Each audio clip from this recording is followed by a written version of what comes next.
needs at least 300,000 immigrants per year to maintain economic growth. Of those 300,000, 5 to 10% of them are refugees, and an overwhelming majority of them become citizens. They come from all around the world, from countries such as China, Ukraine, and Colombia, and they work a variety of different jobs to help maintain Canada's economic strength. So, let's celebrate over 150 years of welcoming refugees together.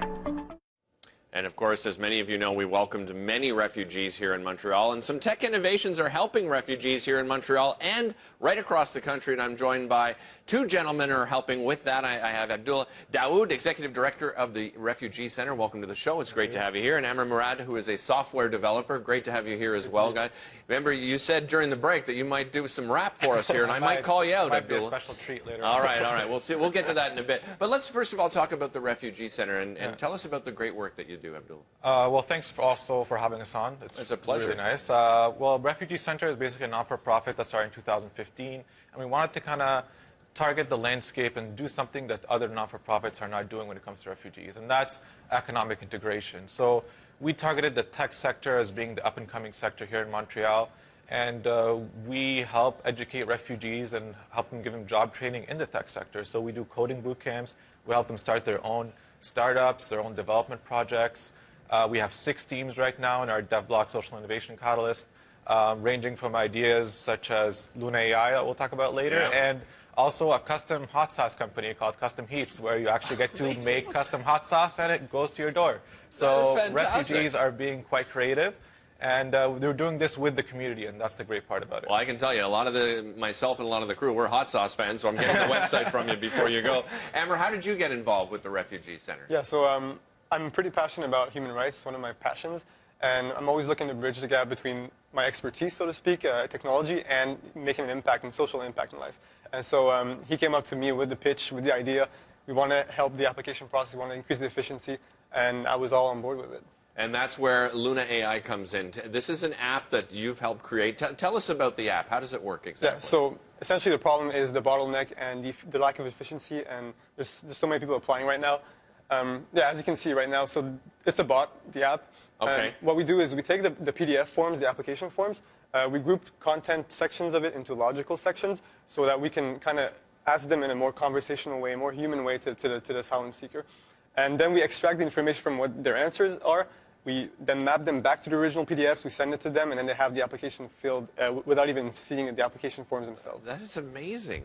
So, you know, when you get to, is it a team that puts this together? Is that the idea? Yeah, so we're a group of software engineering students at Concordia, and we're developers, and we're really on board. Ever since he came up with this project, we're all on board, and we're really committed to see this through to the end, hopefully in May when the project releases.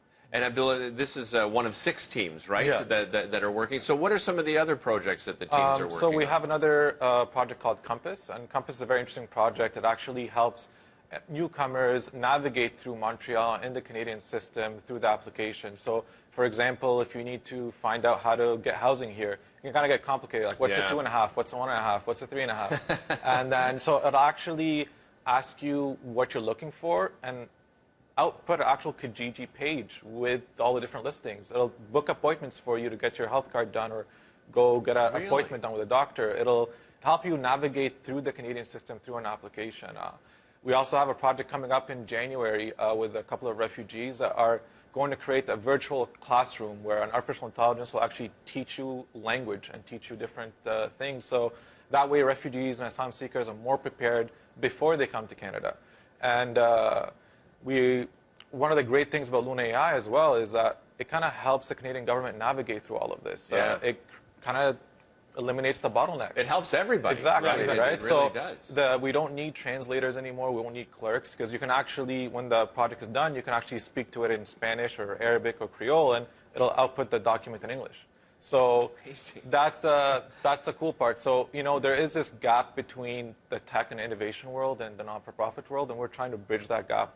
Well, you're doing a great job. I mean, Amr, have you had a chance to get feedback from refugees that are using the software? The great thing about the Refugee Centre is that they have refugees come in-house, right? And that's where we work from the Refugee Centre. So we're able to just show the app at any time to refugees, say, hey, when you did your application, would this have helped you?